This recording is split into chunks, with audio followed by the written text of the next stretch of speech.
Hello बच्चों, क्या हाल चाल।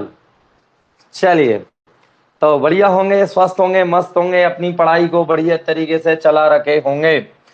तो चलिए, कल तक जल्दी से लाइव जुड़ जाइए। जय श्री कृष्ण सभी को। जल्दी से लाइव जुड़ जाइए सभी बच्चे, और अपना कल का जो हमने पढ़ा था उसको अच्छे से एक बार रिवाइज कर लीजिए। और देखिए, किताब पेन रजिस्टर जो भी आपके पास है बढ़िया लेके बैठ जाइए, और कुछ देर के लिए मन को एकाग्र कर कर और देखिए बेटा आज हमारा क्या है टॉपिक। तो कल हमने क्या पढ़ा था उसका हल्का सा रिवाइज करते हैं जल्दी से। कल हमने पढ़ा था कि यदि ये कुंडली है, क्या है, यदि ये कुंडली है या परिनालिका है, उसके उससे संबद्ध चुंबकीय फ्लक्स कितना है 5b। और यदि उस कुंडली या परिनालिका में फेरों की संख्या कितनी है बेटा n, तो सभी से संबंधित जो चुंबकीय फ्लक्स होगा वो कितना होगा n5b। और n5b जो एक संख्या होती है इसको हम बोलते हैं बेटा, क्या बोलते हैं, फ्लक्स बंधुता। क्या बोलते हैं, फ्लक्स बंधुता कहते हैं। और जो फ्लक्स बंधुता होती है वो चालक में या कुंडली में बहने वाली धारा के अनुक्रमानुपाती होती है। ऐसा हमने कल पढ़ लिया था। तो n5 इज इक्वल टू समानुपाती का चिन्ह हटाते हटाते हैं तो Li आता है। यहां से Li का मान निकलता है कितना, n5b अपॉन आई। और L क्या होता है, स्वप्रेरकत्व। L क्या होता है, कुंडली का स्वप्रेरकत्व, सेल्फ इंडक्शन। ठीक है, कल हमने पढ़ा था स्वप्रेरण की घटना। क्या पढ़ी थी बेटा हमने, जब एक कुंडली में धारा के मान में परिवर्तन किया जाता है तो उसी कुंडली से संबद्ध उसके फ्लक्स में मान में परिवर्तन होने से प्रेरित धारा उत्पन्न हो जाती है। फ्लक्स में परिवर्तन के कारण, एक ही कुंडली में धारा परिवर्तन के कारण, फ्लक्स परिवर्तन के कारण प्रेरित धारा का उत्पन्न होना स्वप्रेरण कहलाता है। और जब हम धारा के मान में वृद्धि करते हैं तो जो प्रेरित धारा उत्पन्न होती है वो मुख्य धारा के विपरीत दिशा में, और जब हम धारा के मान में कमी करते हैं तो जो प्रेरित धारा उत्पन्न होती है वह मुख्य धारा की ही दिशा में बहती है। क्यों, क्योंकि लेंज ने बोला था जिसके कारण उत्पन्न होगी उसी का वह विरोध करेगी। चलिए, तो ये हो गया बेटा एल, क्या हो गया, स्वप्रेरकत्व।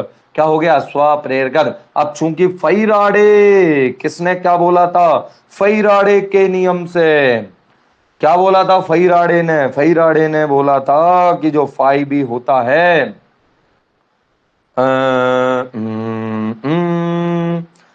प्रेरित विद्युत वाहक बल बराबर होता है आपका n5b अपॉन dt। इस तरीके से बोला था क्या, फ्लक्स परिवर्तन की दर, फ्लक्स परिवर्तन की दर बोला था ऐसा कुछ, d5 अपॉन dt, फ्लक्स परिवर्तन की दर प्रेरित विद्युत वाहक बल के बराबर होती है। तो यहां से हम 5b का मान निकालते हैं, तो 5b की जगह पे रख दो, कितना आ जाएगा, कितना आ जाएगा। चलिए, ये आ गया था। फिर एल आई वगैरह भी हमने रखा था इसमें, जल्दी से बताइए। फेराडे के नियम से यही रखा था ना, D five upon D T. Five E का मान रख दीजिए, ये फाइव ई का मान यहां से कितना आया था, एन फाइव ई का मान एल आई अपॉन एन।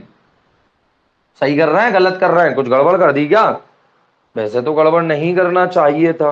अच्छा अच्छा, पूरी की जगह पर रख रखा है, एन को अंदर ले लिया था तो कितना आ गया था हमारा, एन को अंदर ले लिया था तो डी एन फाइव बी, और अपोन में कितना आ गया बेटा आपका डी टी।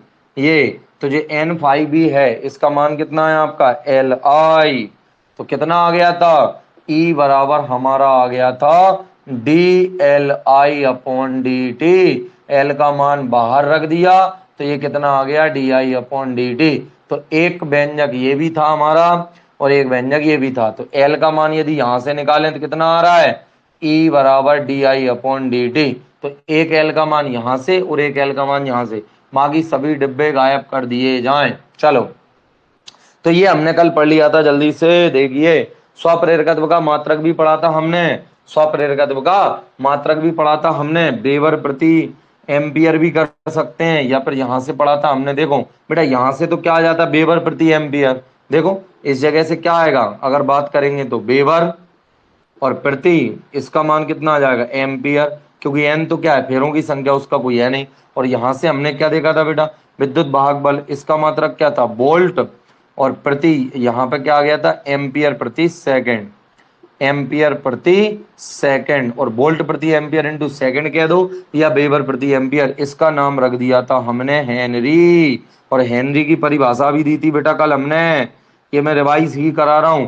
एक हेनरी बराबर 1 वोल्ट अपॉन 1 एम्पियर प्रति सेकंड, 1 एम्पियर प्रति सेकंड। तो हमने देखा था कि किसी कुंडली में धारा परिवर्तन की दर कितनी हो, 1 एम्पियर प्रति सेकंड होने पर उस कुंडली में प्रेरित विद्युत भाग बल का मान यदि 1 वोल्ट होता है तो उस कुंडली का संबद्ध जो चुंबकीय वो स्वप्रेरकत्व होगा वो कितना होगा, 1 हेनरी। या आप ऐसे कह सकते हो बेटा 1 एम्पियर की, ये मैंने कल नहीं बताई थी, आप देख भी सकते हो कि किसी कुंडली में 1 एम्पियर की विद्युत धारा प्रवाहित करने पर उसके फ्लक्स में परिवर्तन 1 वेबर हो, तब उस कुंडली का जो स्वप्रेरकत्व होता है वह 1 हेनरी होता है।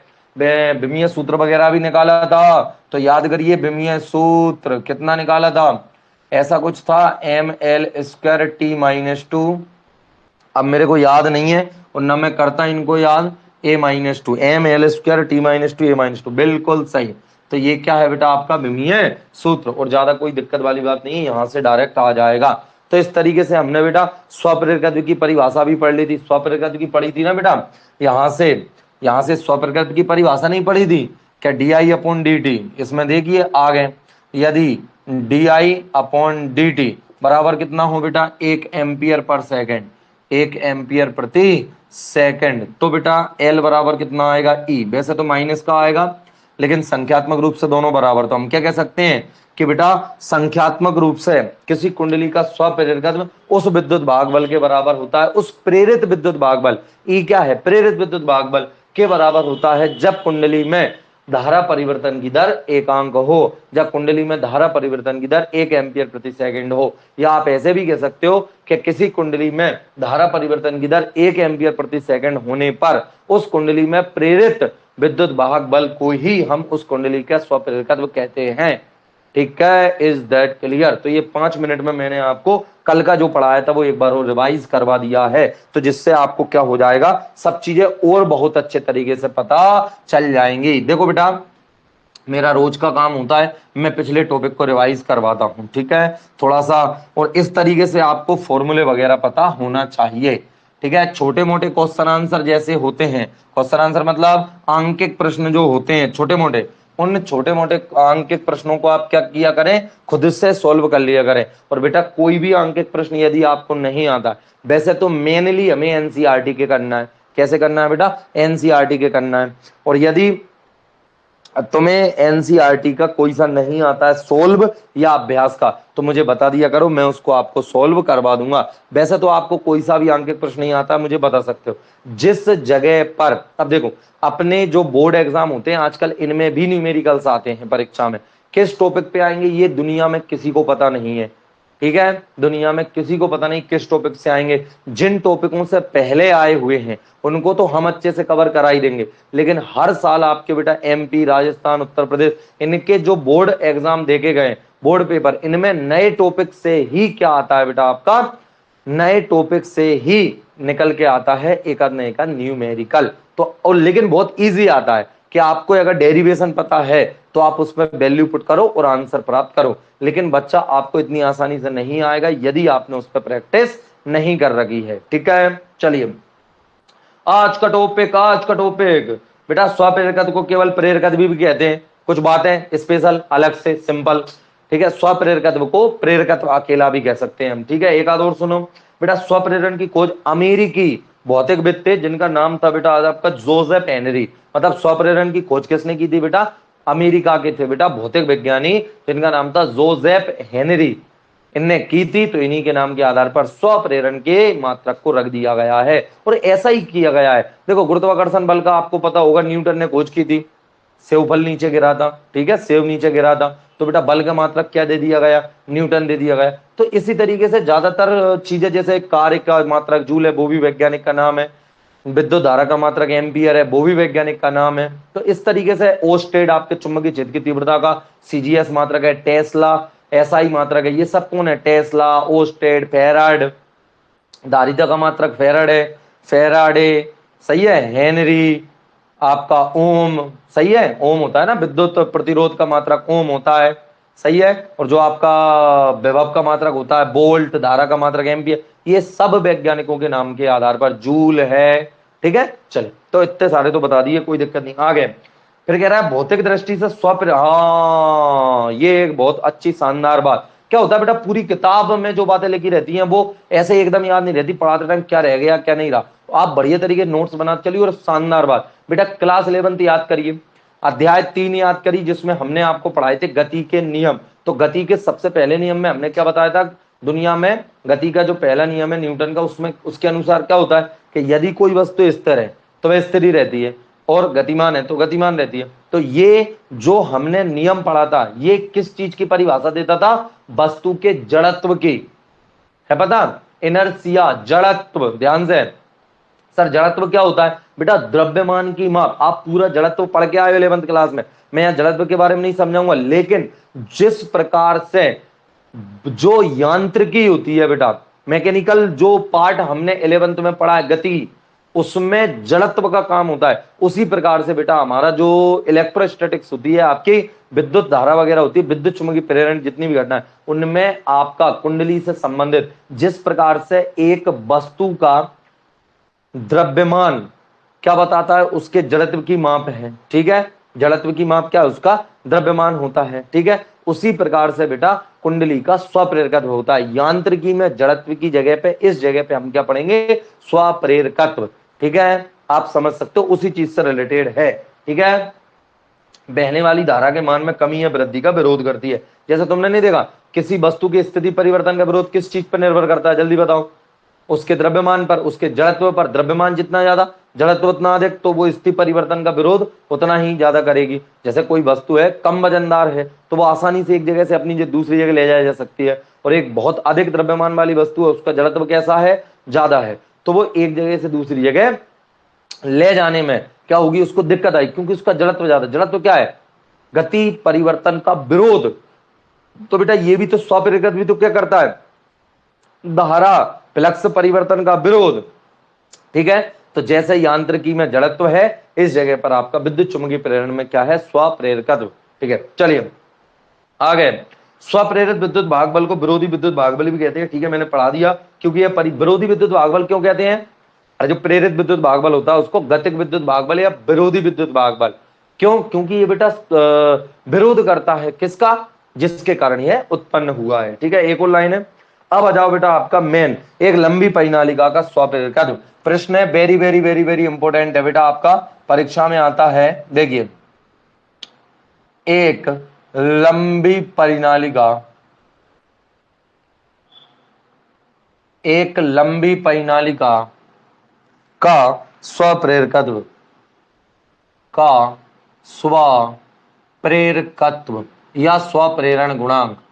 अब बेटा हम किसका निकाल रहे हैं? एक लंबी परिनालिका का स्वप्रेरकत्व के व्यंजक को निकाल रहे हैं। कोई ज्यादा बड़ी बात नहीं है, अगर वैसे आप बात करो तो बिल्कुल बहुत ज्यादा इजी है। मैं आपको एक बार रफ में बता दूंगा और एक बार जमा के करवा दूंगा, ठीक है। रफ में बताने के लिए जाए तो बहुत सिंपल है। कैसा? देखो रफ टाइप देखना, सबसे पहले बड़ा सिंपल है। ये क्या है बेटा? एक परिनालिका है। क्या है? एक परिनालिका है, ध्यान से, ठीक है। एल लंबाई है इसकी। कितनी लंबाई है बेटा? एल। और इसमें आई धारा प्रवाहित हो रही है। क्लियर? फेरों की संख्या कितनी है बेटा? एन। कैपिटल एन क्या? फेरों की संख्या है, ध्यान से, ठीक है। समझ में आ गया? अब इसमें आई धारा प्रवाहित करेंगे तो बेटा धारा बढ़ेगी तो इसके फ्लक्स में क्या होगा? परिवर्तन। फ्लक्स में परिवर्तन होने के फलस्वरूप क्या होगी? इसमें प्रेरित धारा उत्पन्न होगी, इसका स्वप्रेरकत्व होगा। बस उसी की हमें वैल्यू ज्ञात करना है। तो सबसे पहले मुझे एक बात बताइए कि आई धारा प्रवाहित करने पर इस कुंडली, इस जो आपकी परिनालिका है या इसको, ये परिनालिका है, इसके कहीं पर भी, कहां पर बेटा? या आप इसको ऐसे बना सकते हो या एक और तरीके से बना सकते हो इसको, इस तरीके करोड़ बना लो एक। अरे लोहे का करोड़ बना लो, बात तो वही है। इसमें हमने करोड़ नहीं दर्शा रखा, इसमें करोड़ दर्शा रखा है, बात खत्म। इसमें आई धारा बह रही भैया, क्या बह रही है? आई धारा बह रही है इधर से इधर तक, ठीक है। अब धारा बहाएंगे तो इसमें बेटा वही एल लंबाई है। आप कैसे भी ले लो, परिनालिका इस तरीके से ले लो, इस तरीके। एन क्या है? टोटल पैरों की संख्या, ध्यान से, एन क्या है, टोटल पैरों की संख्या। और यदि एन टोटल पैरों की संख्या है तो आपको अच्छी तरह से पता है बेटा प्रति एकांक लंबाई में पैरों की संख्या कितनी होती है, आप भाग दे सकते हो। स्मॉल एन क्या होता है, प्रति एकांक लंबाई में पैरों की संख्या, जो कि हम पहले पढ़ के आए। अब मुझे एक बात बता दीजिए, एक परिनालिका का अक्ष है ये, इसके अंदर किसी भी बिंदु पर जैसे ही मैंने धारा वाई तो फ्लक्स परिवर्तन होगा। तो इसके बिंदु पर क्या बेटा, जैसे ही धारा वाएंगे तो पहली बात तो चुंबकीय क्षेत्र उत्पन्न होगा। तो वो कितना चुंबकीय क्षेत्र होगा, तो चुंबकीय क्षेत्र बी बराबर, जल्दी बता दीजिए, तो अंदर कितना होता है, म्यू जीरो एन आई होता है या नहीं होता है, जल्दी बताओ। एक परिनालिका के अंदर अक्ष पर चुंबकीय क्षेत्र की तीव्रता बी बराबर म्यू जीरो एन आई होती है कि नहीं होती है? चलो तो तुम सबने कही होती है, ठीक, और नहीं कही तो भी होती है, ठीक है। चलिए, होना पड़ेगा क्योंकि बिल्कुल आपको पता है। अब यहाँ चूंकि बस एक बात मानते हैं हम, क्या, कि बच्चे यहाँ, अब हमने ये पढ़ा था कि जो सिरे होते हैं इन पर जो चुंबकीय क्षेत्र की तीव्रता होती है वो कितनी होती है, म्यू जीरो एन आई, 1/2 म्यू जीरो एन आई। बस अर्थ यहाँ पर हम क्या मान के चलते हैं कि सभी जगह पर चुंबकीय क्षेत्र बिल्कुल एक जैसा है। ये कब मानेंगे, अब आप इसको ऐसे मान सकते हो कि ये जो त्रिज्या है परिनालिका की, जो त्रिज्या है वो बेटा इसकी लंबाई की तुलना में बहुत कम है। तो त्रिज्या क्या है, बहुत कम है, किसकी तुलना में, लंबाई की तुलना में। तो बेटा इसके सभी पैरों से संबद्ध जो फ्लक्स होगा अर्थात चुंबकीय क्षेत्र की तीव्रता होगी वो समान है। तब उस कंडीशन में सभी टोटल पैरों से संबद्ध जो आपका चुंबकीय फ्लक्स आएगा, जल्दी बताओ कितना आएगा, तो फाई बी बराबर चुंबकीय फ्लक्स का सूत्र क्या होता है, चुंबकीय क्षेत्र की तीव्रता और इंटू क्षेत्रफल। ए क्या है, ए क्या है, इसके अनुप्रस्थ काट का क्षेत्रफल। ए क्या है, अनुप्रस्थ काट का क्षेत्रफल, ठीक है।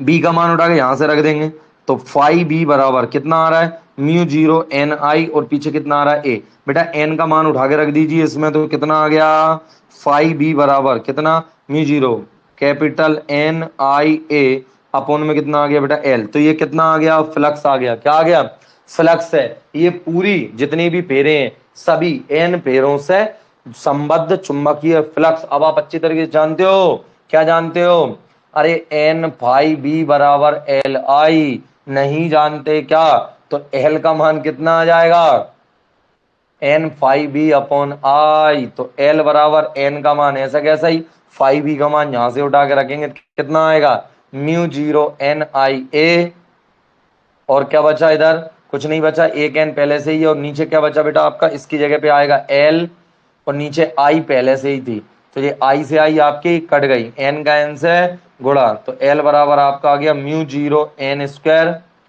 और ए और अपोन में कितना आ गया बेटा एल। तो इतने हेनरी, ये है बेटा एक आपकी परिनालिका से संबद्ध क्या, स्वप्रेरकत्व या परिनालिका का स्वप्रेरकत्व के लिए व्यंजक आप देख सकते हो। यदि इसके अंदर एक नरम लोहे की करोड़ रखी है, क्या रखी है, यदि करोड़ कैसी है बेटा आपकी, नर्म लोहे की, करोड़ कैसी है, नर्म लोहे की, जिसकी चुंबकनशीलता, अब मैं जमा के तो करा नहीं रहा फिर भी ठीक है, जिसकी निरपेक्ष चुंबकनशीलता, आपेक्षिक चुंबकनशीलता कितनी है बेटा, म्यू आर। तो एल बराबर कितना आ जाएगा, म्यू जीरो म्यू आर और एन स्क्वायर ए अपोन में क्या है एल। बेटा म्यू जीरो म्यू आर की जगह पर अच्छा बच्चा जानता है क्या लिख सकते हैं, अकेला म्यू लिख सकते हैं, और एन स्क्वायर ए अपोन में एल, ये है बेटा। यहाँ पर देख लो ध्यान से, म्यू क्या है, निरपेक्ष चुंबकनशीलता, एन क्या है, परिनालिका में पैरों की संख्या, ए क्या है, अनुप्रस्थ काट का क्षेत्रफल, और एल क्या है, परिनालिका की टोटल लंबाई। तो ये पूरा व्यंजक खत्म हो गया, मैंने रफ टाइप से करा दिया हल, कुछ नहीं, रफ टाइप और पैर टाइप में अंतर कुछ नहीं। यहाँ लिख दूंगा हिंदी में प्रति एकांक लंबाई पैरों की संख्या अर्थात कुंडली के अक्ष पर चुंबकीय क्षेत्र की तीव्रता, उससे संबद्ध चुंबकीय फ्लक्स, इतना मान रख दिया, ये स्वप्रेरकत्व की परिभाषा से आ गया। तो रफ और पैर में अंतर कुछ नहीं है, क्या है, अकेली हिंदी लाइनें नहीं लिखते हम बीच में कि ये क्या है। तो प्यारे बच्चों अब हम अच्छे इसको जमा के कर लेते हैं। चलिए तो हेडिंग डालिए, एक लंबी परिनालिका का स्वप्रेरकत्व। हो सकता है बीच में एक अर्जेंट कॉल आने वाला है मेरे पास, जिसको मुझे अटेंड भी करना पड़ेगा, और उससे कितनी देर बात करना पड़े मुझे नहीं पता, वीडियो रुक जाएगी, आप चुपचाप ऐसे ही बैठे रहें, समझ गए, कोई कहीं नहीं जाएगा, ठीक है, आ गई बात समझ में। चलिए अब वो कभी भी आ सकता है मुझे नहीं पता, और उसी कॉल की वजह से क्या हो गया, आपका आज 15-20 मिनट और क्लास, नहीं तो आपकी 5:10 पे क्लास बिल्कुल स्टार्ट हो रही थी। लेकिन 5-10 के बाद कोल आ गया तो वो कोल बहुत ज्यादा अर्जेंट था, और मतलब कंडीशन ये थी कि मैं शायद पढ़ा भी नहीं पाता, लेकिन फिर भी मैंने सोचा कि जब तक फिर से रिटर्न आएगा, मतलब फिर से रिटर्न आएगा, तब तक मैं कुछ तो पढ़ा ही लूंगा। ठीक है, और ऐसा ही हो रहा है। ठीक है, चलिए तो हेडिंग लगाइए जल्दी से, पानी पी लेते हैं थोड़ा। यहाँ तक समझ में आ रहा है ना? बढ़िया, कोई टेंशन तो नहीं है? जय श्री कृष्णा भैया सभी को।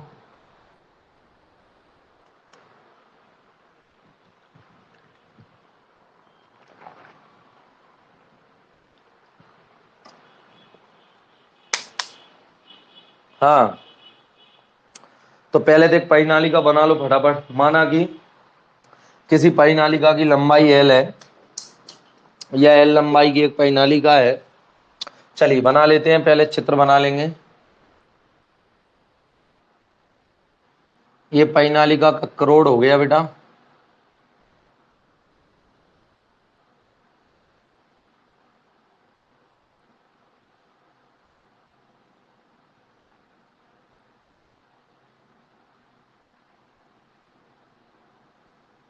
ठीक है, इसमें धारा बह रही है, अब कैसे भी बहा रखी है, कोई दिक्कत वाली बात नहीं। इसके अनुप्रस्थ काट का क्षेत्रफल ए है। इसमें बेटा धारा बह रही, किसी भी दिशा में बहा दो उससे कोई फर्क नहीं पड़ेगा। क्लियर? परिनालिका की लंबाई कितनी है बेटा? एल लंबाई की परिनालिका है। कितनी है? एल लंबाई की परिनालिका है। कुल पेड़ों की संख्या कितनी है? एन है। तो लिखिए, ये सब बात लिखिए। माना कि किसी परिनालिका की लंबाई लिखेंगे हम, माना कि किसी परिनालिका परिनालिका की लंबाई स्मॉल एल है, तथा उसमें फेरों की संख्या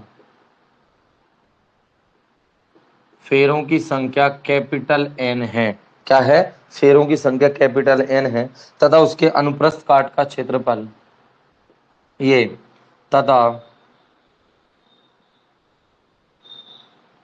उसके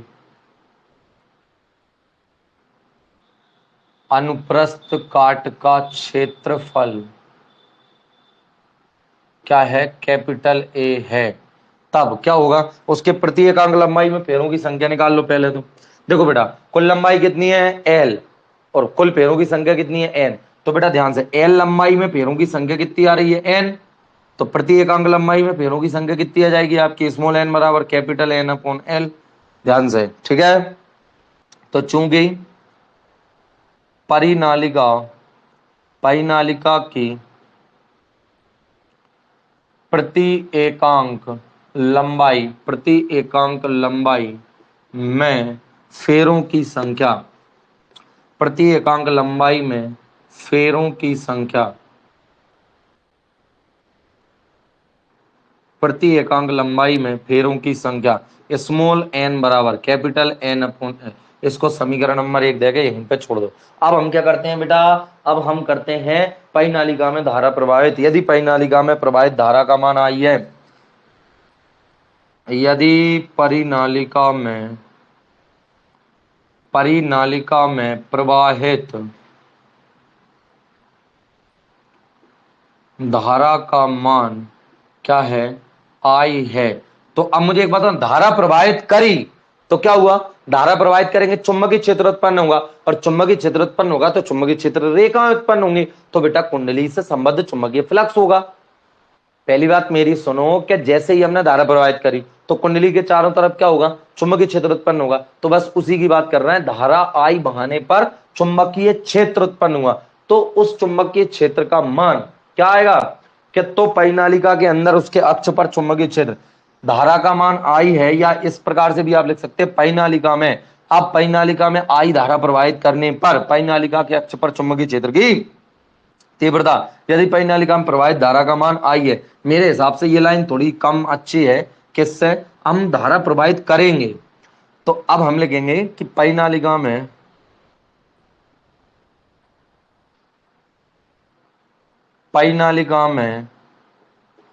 आई धारा प्रवाहित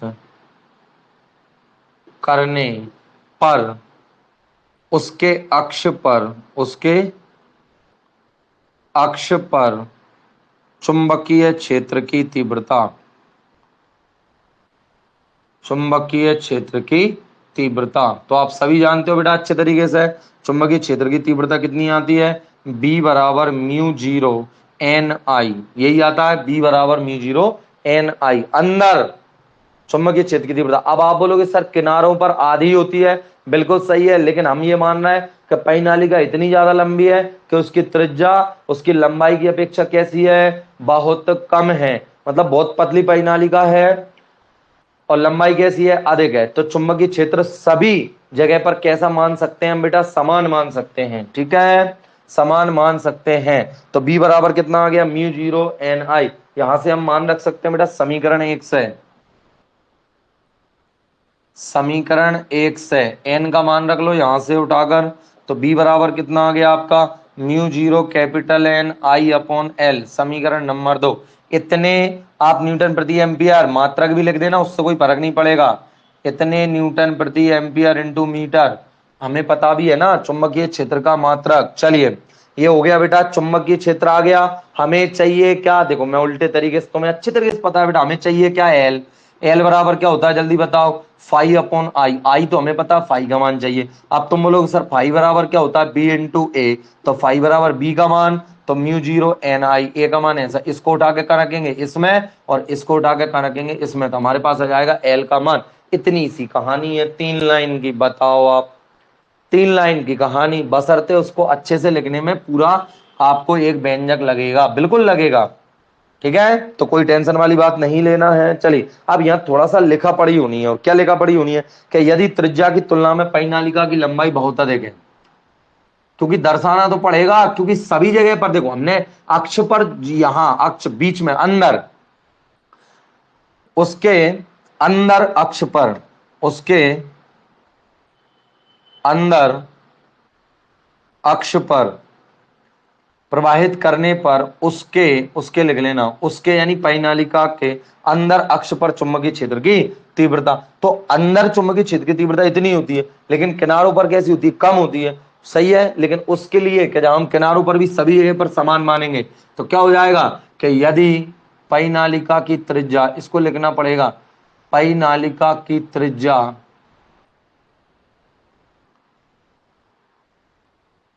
लंबाई की अपेक्षा बहुत कम है, लंबाई की अपेक्षा बहुत कम है, तब हमें क्या लिखेंगे, त्रिज्या की तुलना में परिनालिका की लंबाई बहुत, परिनालिका की त्रिज्या लंबाई की तुलना में बहुत कम है, ठीक है। त्रिज्या परिनालिका की लंबाई की तुलना में बहुत अधिक है, उसके अंदर प्रत्येक बिंदु पर चुंबकीय क्षेत्र को एक समान माना जा सकता है। उल्टा लिख रहा हूं यार बेटा मैं, एक सेकंड रुकना। ये कह रहे हैं कि परिनालिका की जो त्रिज्या है, त्रिज्या की तुलना में परिनालिका की लंबाई बहुत अधिक है, लंबाई, परिनालिका की त्रिज्या लंबाई की अपेक्षा बहुत कम है। सही है बेटा, सही है, घुमा के लिख दिया, बिल्कुल सही बात है, हमने सही लिखा है, ठीक है। थोड़ा सा घुमा के लिख दिया, इससे ज्यादा वो है तो कोई फर्क नहीं पड़ेगा। तो उसके अंदर प्रत्येक बिंदु पर चुंबकीय क्षेत्र एक समान होगा, तब, तब परिनालिका के अंदर, परिनालिका के अंदर सभी बिंदुओं पर, सभी बिंदुओं पर चुंबकीय क्षेत्र, सभी बिंदुओं पर चुंबकीय क्षेत्र एक समान होगा, एक समान होगा, सभी बिंदुओं पर चुंबकीय क्षेत्र एक समान होगा, ठीक है। अब लिख सकते हैं हम परिनालिका के प्रतीक, अब है तो अब लिखेंगे हम अब या अतः परिनालिका, परिनालिका के प्रत्येक फेरे से संबद्ध, प्रत्येक फेरे से संबद्ध, संबद्ध चुंबकीय फ्लक्स निकाल लीजिए, चुंबकीय फ्लक्स। तो मैंने लिखा फाई बी बराबर चुंबकीय क्षेत्र इंटू प्रभावी क्षेत्रफल, कितना आ जाएगा आपका, ए। कोई टेंशन किसी को, समस्या परेशानी नहीं है। चलिए बी इंटू ए रख दीजिए बेटा मान, काय से, समीकरण 2 से, समीकरण 2 से काय का बी का मान रखेंगे बेटा। देखिए समीकरण 2 से कितना आ रहा है जल्दी बताओ। 5b बराबर बी का मान म्यू जीरो एन आई अपोन में एल और इनटू में कितना आ रहा है बेटा आपका ए। कोई टेंशन नहीं, इतना आ गया बेटा ये आपका चुंबकीय है फ्लक्स। समीकरण नंबर 3 रख दो और आगे बात कर लो। अब हम जानते हैं चूंकि काय से, चूंकि स्वप्रेरकत्व की परिभाषा से, स्वप्रेरकत्व की परिभाषा से क्या जानते हैं, परिभाषा अनुसार हम जानते हैं स्वप्रेरकत्व की परिभाषा, जल्दी बताइए। अरे एल बराबर एन फाई बी अपोन में कितना होता है आई। तो समीकरण 3 से इसका मान रख दीजिए, समीकरण 3 से। चलो या फिर डायरेक्ट इधर रख दूं क्या, चलो इधर यहाँ जरूरत पड़ेगी तो इसलिए इधर लिख रहा हूं।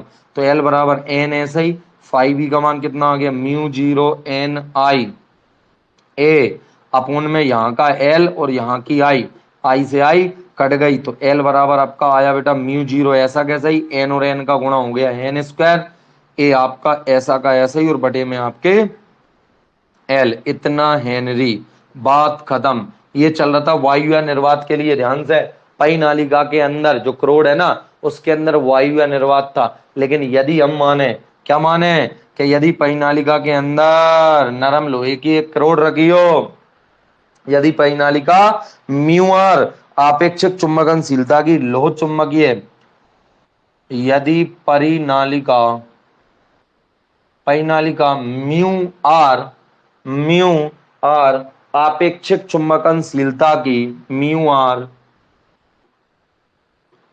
आपेक्षिक चुंबकनशीलता जगह की कमी क्या किया जाए, आपेक्षिक चुंबकनशीलता की लोह चुंबकीय पदार्थ, आपेक्षिक चुंबकनशीलता की लोह चुंबकीय पदार्थ के क्रोड पर लिपटी हो। समझ गए। तो क्या हो जाएगा, तो आपका एल का मान आएगा ये म्यू जीरो के साथ में म्यू आर भी चिपक जाएंगे, एन स्क्वायर ऐसा कैसा ही, ए ऐसा कैसा ही और एल इतने हेनरी। बात खत्म। म्यू जीरो म्यू आर की जगह पे हम लिख सकते हैं, एक स्टेप और लिख लेना तुम, म्यू जीरो और म्यू आर की जगह पे म्यू अकेला लिख लेना, बस एक स्टेप और, इतने हेनरी। तो ये आपका हो गया बेटा एक, किसके कारण, पाई नालिका के कारण स्वप्रेरकत्व का व्यंजक। मैंने 2-3 बार करा दिया, एक बार अभी इस बोर्ड पर करा दिया था, एक बार पहले रफ टाइप से करा दिया और एक बार ये करा दिया। सुन लो ध्यान से। प्रति एकांक लंबाई में प्रेरक संख्या, ये चुंबकीय क्षेत्र, चुंबकीय क्षेत्र से फ्लक्स निकाला, फ्लक्स से क्या निकाल लिया, स्वप्रेरकत्व निकाल लिया है। ठीक है, तो जल्दी से उतार लिया होगा आपने, जल्दी से उतार लीजिए, फिर थोड़ा सा और कुछ बताएंगे आगे। और इसमें कहीं कोई दिक्कत हो किसी को तो मुझे समझाओ बेटा कि कौन सा समीकरण कहां से आ गया सर। हाँ, रश्मि 5:48 पे आ गया, जय श्री कृष्ण कर रही हैं। 5:48 पे आना थोड़ी मानते हैं बेटा, हमने 5:25 पे स्टार्ट कर दी थी वीडियो। जल्दी से बताइए कमेंट में कहीं कोई दिक्कत, कोई किसी समीकरण में कोई समस्या हो भैया।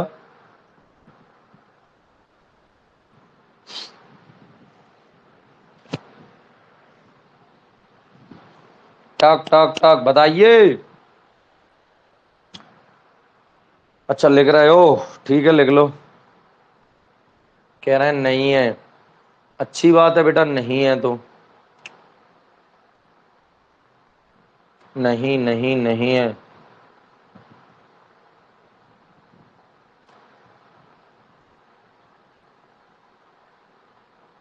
समझ में आ गया यहां तक, चलो बहुत बढ़िया, कोई दिक्कत नहीं है, बहुत बढ़िया बहुत बढ़िया। हाँ भाई चलो आ गया समझ में बढ़िया से। अब आता है बेटा हमारा टॉपिक जिसको कि हम बोलेंगे, यही लंबी परिनालिका के स्वप्रेरकत्व के लिए व्यंजक है। देखो मैंने पहले ही लिख दिया है लंबी परिनालिका, क्या लिख दिया, लंबी परिनालिका। यदि परिनालिका लंबी नहीं है तो ये व्यंजक भी नहीं आएगा। क्यों नहीं आएगा, क्योंकि फिर ये बात लागू नहीं होगी।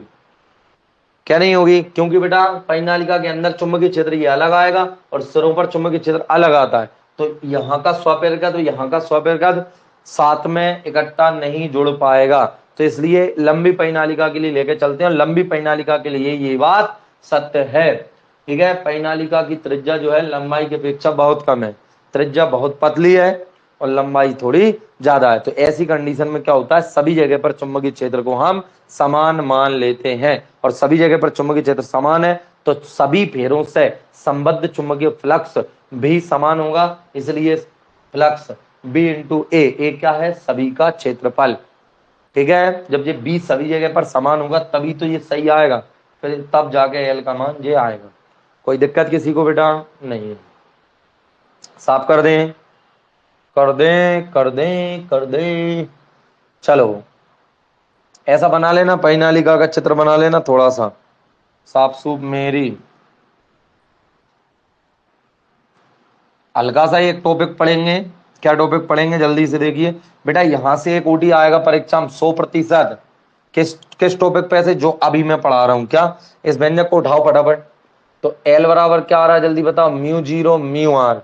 फिर इसके बाद क्या आ रहा है, एन स्क्वायर। फिर कितना आ रहा है आपका ए के बाद कितना आ रहा है एल। तो यहां से प्रश्न बनता है, परिनालिका के स्वप्रेरकत्व को प्रभावित करने वाले कारक, परिनालिका के स्वप्रेरकत्व को प्रभावित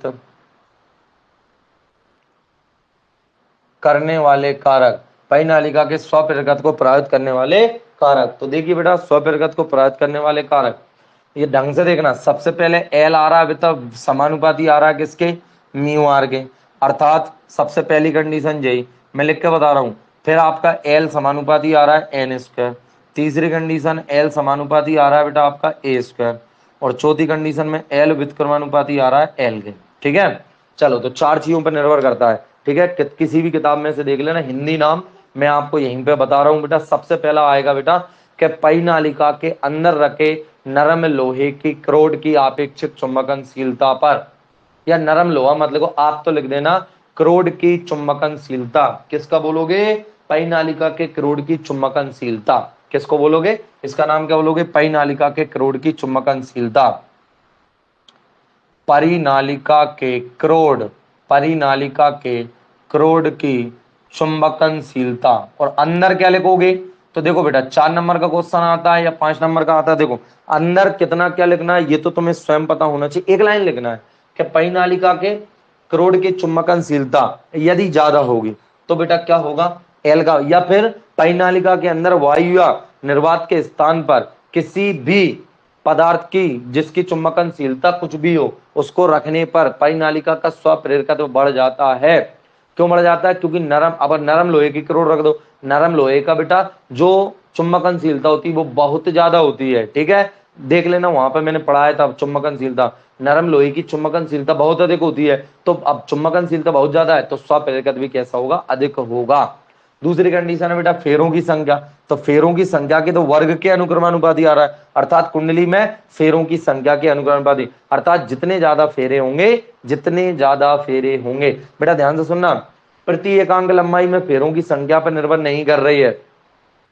फेरों की संख्या जितनी ज्यादा उतना स्वप्रेरकत्व। ठीक है, और यहाँ पे कितना आ जाएगा बेटा आपका, कितना आ जाएगा, क्षेत्रफल। क्षेत्रफल के भी क्या है बेटा, नहीं यार वर्ग थोड़ी है क्षेत्रफल का, ये वर्ग किसने लगाया, ऐसी दरंगो भैया। तो क्या आएगा बेटा, अनुप्रस्थ काट का क्षेत्रफल। ये क्या है, कुंडली के अनुप्रस्थ काट का क्षेत्रफल, अनुप्रस्थ काट का क्षेत्रफल। अब अनुप्रस्थ काट का क्षेत्रफल यदि ज्यादा होगा, अर्थात परिनालिका इतनी बड़ी है, ठीक है, या फिर इतनी छोटी है, या फिर इतनी छोटी है, अगर लंबाई सभी की सेम है, सभी के अंदर नरम लोहे का क्रोड रखा है बकायदा, तो बेटा इसका स्वप्रेरकत्व ज्यादा होगा इसकी अपेक्षा और इसकी अपेक्षा। ठीक है, और लंबाई जितनी ज्यादा होगी स्वप्रेरकत्व उतना कम होगा। तो परिनालिका की लंबाई अधिक होने पर स्वप्रेरकत्व का मान कम हो जाता है। अब मेरी बात ध्यान सुनना, ये मत कर देना सर लंबाई ज्यादा होगी तो फेरे भी ज्यादा होंगे, बिल्कुल सही बात है, लेकिन लंबाई मतलब लंबाई का तात्पर्य है ये दो परिनालिकाएं हैं, ध्यान से समझना, दो परिनालिकाएं हैं बेटा, इसमें फेरों की संख्या कितनी है बेटा, इसका क्षेत्रफल बिल्कुल बराबर, इसका भी क्षेत्रफल ए, इसका भी क्षेत्रफल ए, इसमें 1 2 3 4 5 6 और 7 फेरे हैं, और इसमें भी 7 ही हैं, 1 2 3 4 5 6 7, तो सभी कुछ समान। लंबाई इसकी कैसी है, ज्यादा, और इसकी कैसी है बेटा आपकी कम। समझ में आ गया, तो इसका स्वप्रेरकत्व कैसा होगा, ज्यादा, और इसका स्वप्रेरकत्व कैसा होगा, कम। क्योंकि बेटा इसमें क्या है, वही 7 फेरे, इसमें भी 7 फेरे, लेकिन दूर दूर। इसमें भी वही क्षेत्रफल, इसका भी वही क्षेत्रफल, इसका भी करोड़ वही और इसका भी करोड़ वही। यदि करोड़ समान है, क्षेत्रफल समान है और फेरों की संख्या समान है, तब तब यदि जिस परिनालिका की लंबाई कम होगी उसका स्वरूप क्या है, तो अधिक होगा, क्योंकि इसमें प्रति एकांक लंबाई में फेरों की संख्या अधिक है। तो ध्यान समझना, प्रति एकांक लंबाई में जो फेरों की संख्या होती है उसके अनुक्रमानुपाती होती है बेटा कौन, यही आपका स्वप्रेरकत्व। किसको प्रभावित करने वाले कारक देख रहे हैं हम देख रहे हैं परिनालिका के स्वप्रेरकत्व, परिनालिका के स्वप्रेरकत्व को प्रभावित करने वाले कारक। अब ये समझ में आ गया। अब आपको और ध्यान से समझने की जरूरत है, ये समझ में आ गया, और भी कुछ समझने की जरूरत है। क्या समझने की जरूरत है, कभी कभी व्यंजक परीक्षा में क्या आ जाता है, सुन लेना ध्यान से, सवाल में हमें फेरों की संख्या नहीं देता, हमें दे देता है प्रति एकांक लंबाई में फेरों की संख्या। तब क्या होता है, तब ये जो व्यंजक है आपका एल बराबर क्या, mu zero mu R N का स्क्वायर और ए और अपोन में एल। ध्यान से, यदि मैं ऊपर और नीचे दोनों जगह एल का गुणा कर दूं तो यहाँ एल स्क्वायर हो जाएगा और यहाँ एक एल का गुणा हो जाएगा। किसी को प्रॉब्लम, समस्या, परेशानी नहीं है तो कोई दिक्कत नहीं। अब हम जानते हैं कैपिटल एन बटे स्मॉल एन का मान कितना होता है हमारा स्मॉल एन, और यदि इस पे क्या लगा है स्क्वायर तो इस पे भी क्या लग जाएगा स्क्वायर। अर्थात इस व्यंजक को हम ऐसे लिख सकते हैं क्या, म्यू जीरो म्यू आर, यहाँ पे आ जाएगा आपका स्मॉल एन, अर्थात प्रति एकांक लंबाई में फेरों की संख्या, लेकिन इसके साथ में ए और एल भी आएगा। तो व्यंजक कभी कभी परीक्षा में ऐसा लिखा भी आ जाता है।